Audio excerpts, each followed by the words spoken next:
Good morning. We're here at Fantastic Fest with the Whistle Gang. I'm Corin Hardy, the director of Whistle. I'm Owen Egerton, the writer of Whistle. Egerton, I'm going through some changes. Becoming a man. My body.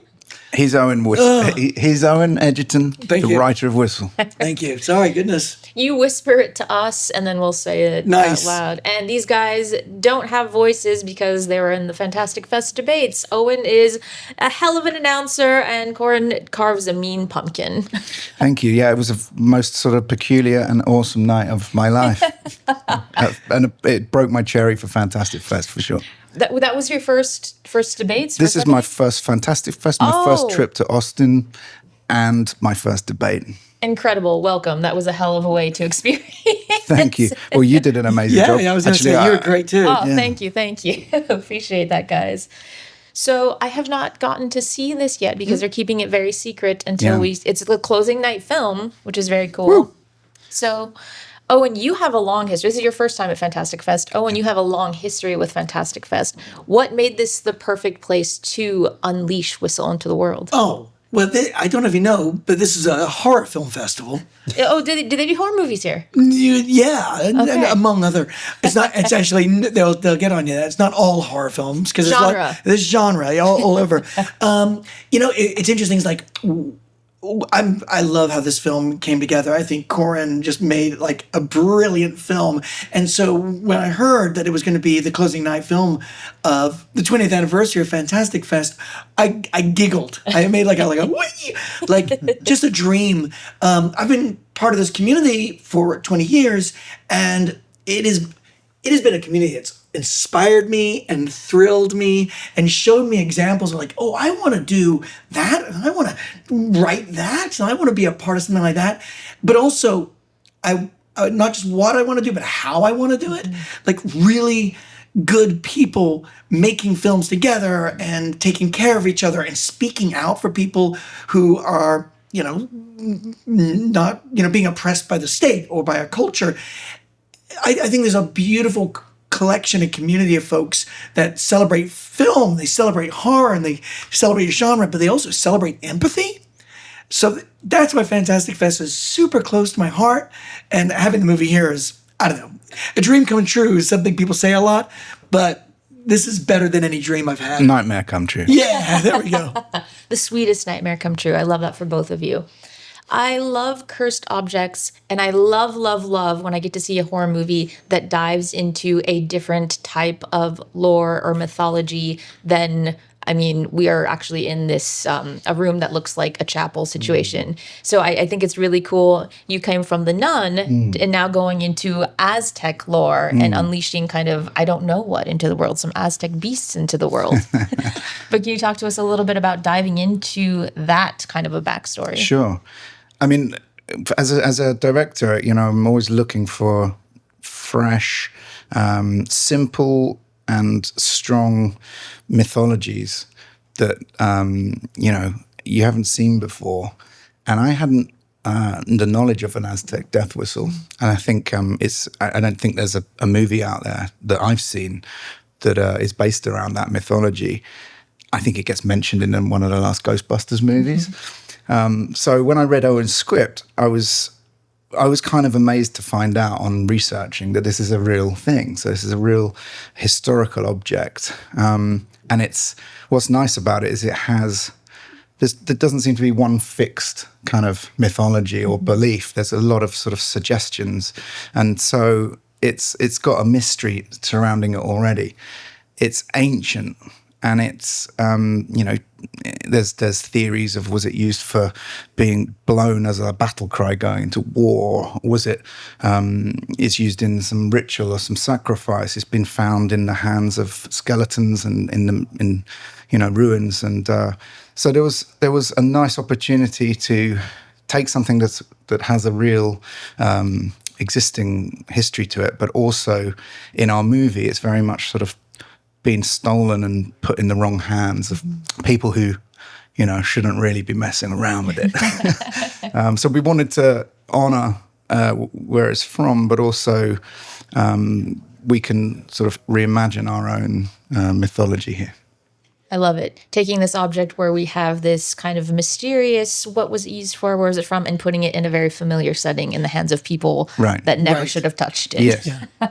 Which only good things can happen in Only that kind of a good things. scenario, Yeah, exactly. right? It's it's a fun time when you blow the whistle. Yeah.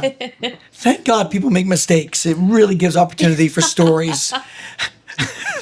And we learn so much of what not to do, Yes, right? It's yes, great. you're right. You're doing a public service. You love Youths in Peril. This is not your first Youth in Peril movie. You want to talk about what is it you It's a love? funny way of putting it. I love Youths in Peril. Youths in Peril, pro, go. I do. And I think it's, Corin and I have talked a lot about this, about discovering horror ourselves when we were teenagers and young people. And that's part of it. I think when we're at that age, teenagers, there's a couple of things. One thing is we are so alive. I mean, I've got teenagers. Well, my Alyssa just turned 20, but I have young kids in my life, and they are so alive. They are so passionate. They are exploring more. Their emotions go all over the place, and they're thrilling. I think there's a certain passion and energy that I think sometimes we're in danger of losing as we get older. So that's one thing that I think is exciting, because I very much believe that a good horror movie should have as much life as it does death. And young people are in the midst of life. And the other thing I think is, it's a reason I think young people are drawn to horrors. Like, that's a part of our life where we also discover, oh, I am going to die. The slasher is going to catch me, even if I'm the smartest or running the fastest or I'm the strongest. It doesn't matter. And that realization, too, that someday I'm going to die, can be really life-affirming. It can be really a reminder that, okay, I only have so much time, so I better start living. And I think teenagers are open to that. I think that's it's great to see. And I think part of me is like, I still very much relate to who I was age 15, age 16, and everything like that. Yeah. Yeah, no. Reading Owen's script, that was just one of the key aspects of it, aside from the sort of inventive, imaginative deaths that occur in the movie, which was part of the attraction to this whistle, was how I could sort of relive my broken-hearted, teenaged, angsty 14, 15-year-old self, 17-year-old self. And it was, I've been a film director, but I haven't done an American high school horror movie, and it felt like a little bit of a rite of passage that you need to do, as a horror movie maker. So when I read the script, I was like, this is my American high school movie. Yeah. And luckily it taps into a lot of things that, the sort of heightened, magnified feelings as a teenager at school, and, being in love with girls who wouldn't look in my direction, and having my heart broken at the fairground, and the horror, and loving films like Nightmare on Elm Street or Lost Boys and The Breakfast Club and Donnie Darko, and kind of like mixing them into a cursed movie kind of that I'd love to have seen when I was about 14. That sounds fucking awesome.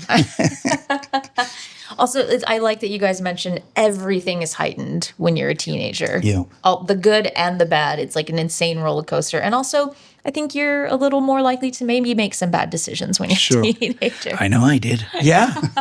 I mean, it's like it's a lot like a Saturday night at Fantastic Fest, where you start flirting with things you shouldn't be flirting with. But where there's when you're a teenager, it's like you said, you shouldn't do it, but let's pull out the Ouija board. It wouldn't be fun if you could do it. You're like, it's supposed to be forbidden, and sort of touching the forbidden, especially if it sort of represents death. I don't know. It's kind of part of being alive, doing that. One where if it's drag racing or cursed whistles, Were you guys messing with cursed objects as teenagers? I was terrified of the Ouija board. There was a craze at school, and everyone went and did it. And I remember, like, and they changed overnight. People would come in like really, like, for the next year, terrified of what they'd unleashed. So I was happily making, you know, my movies at that age with Super 8 and with my friends, but, you know, doing it more practical effects and not opening the configuration box. It was a good decision. Well, I'm still here. I was in a small Texas town through a lot of my youth, and like the real danger was like, oh, are you going to play Dungeons and Dragons? because we know the Satanists are out there. They're doing it all the time. I remember once there was an abandoned house in my little neighborhood, and my friends would go out there, and they were like, at one point they're like, well, let's explore it during the day. It's just too scary to go in at night. So I went early before they did, and I like painted. I painted like satanic things and set up little things and weird stuff, and fucking terrified them. And one of my friends was talking about it like 5 years ago. He's like, "You remember we found that Satan house?" And I was like, and he was the one I had never told that it had been a gag. Everyone else knew. Like, see, he had since then been believing that there'd been. Like, I hope you didn't blow the illusion. No, I did. I just went, "Oh my God, I'm so sorry." Like. Because I've been searching for those Satanists ever since. Oh my God. It was his life's mission after that? Yeah. So you were already creating worlds and weird stories even as a teenager. Both of you were. Yeah. That's fantastic. Yeah. Talk to us a little bit about these death whistles. So did you go out and find any actual death whistles you having constructed for the movie? Went off on a research trip and dug up some whistles. Indiana Jones did that. No, I mean, once I was on board, there was a lot to conceptualize in this movie. There's a whole, I won't say how many, but there was a number of bizarre and imaginative sequences where people meet their ends. And this whistle was obviously going to be a lead character in the movie. So a bit like casting the leads, I also had to kind of cast the look of what this thing would be.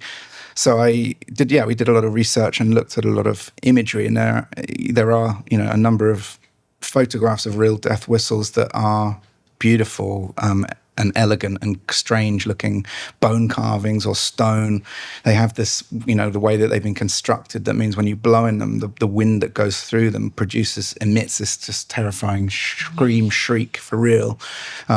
So I wanted to take that on board, and then with my one of my concept artist designers, Daniel Carusco, Spanish guy, was able to.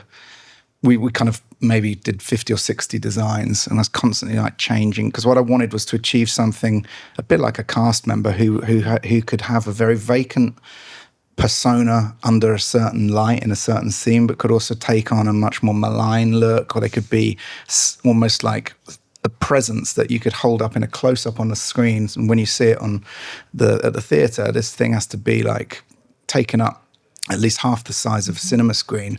And almost performing, like you want to believe it's basically thinking and judging you and figuring out where your death's going to be. So it took a lot of, you know, I wanted to have history. I wanted it to feel like it had been passed through thousands of pairs of hands over time. It's got kind of the scars to show it. It's got different engravings of different, it's coming with a lot of baggage. It's eerie but beautiful. Like, as you turned it, I was like, oh, it's looking at me. And I was like, it's really gorgeous, I'm going to do very this creepy. for the next part. You'll see what I mean. In that light, it's kind of, you can't really, but the minute you bring a little bit more, it kind of has a different thought to it. And I also wanted to make something which had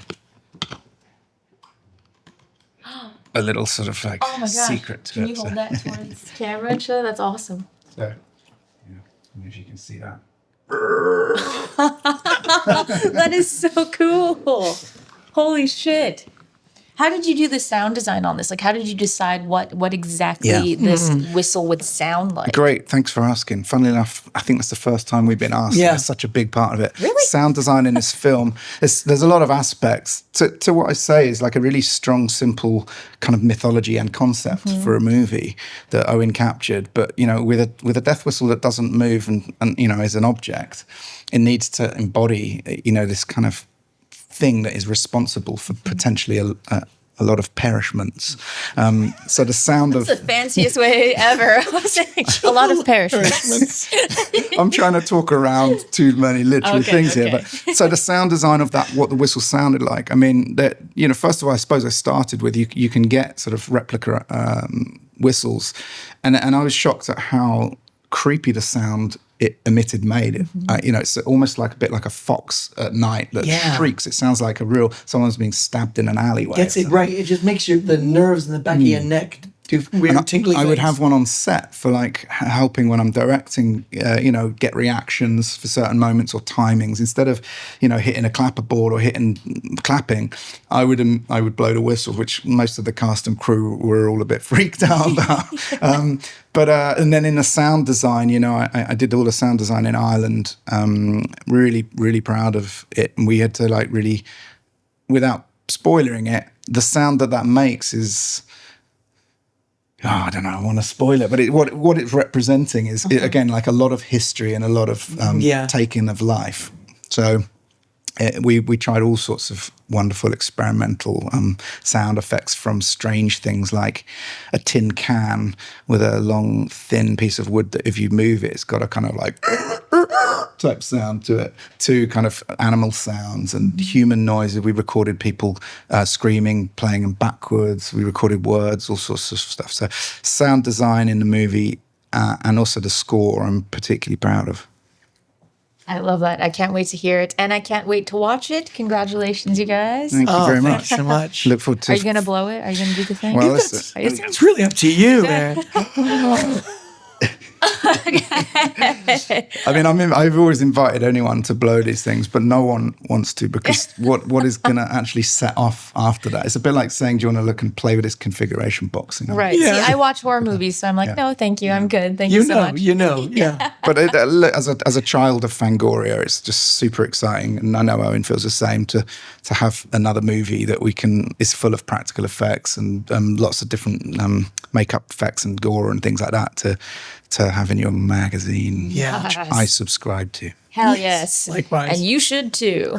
Yes. All right. Thank you guys so much. Thank you. Congratulations.